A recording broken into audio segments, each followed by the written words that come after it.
Hello everyone, today I'm going to show you how to set up price alerts on Binance. So just tap on my Binance account. You will have to just log in simply, and you may just tap on this market icon, which is top left, second left corner bottom.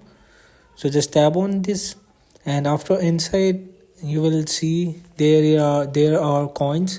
You will just choose any coin like Dogecoin, Shibcoin, and BNB. So I will just select to this BNB coin, and here is the second left corner, second last left corner bottom. You will just tap on this alert icon. So after next you will just turn on the notifications from the phone permissions. So after when you turn it on in the settings, just turn it on the notification settings. So just go back in your Binance account and just again tap to alert, and here are the options.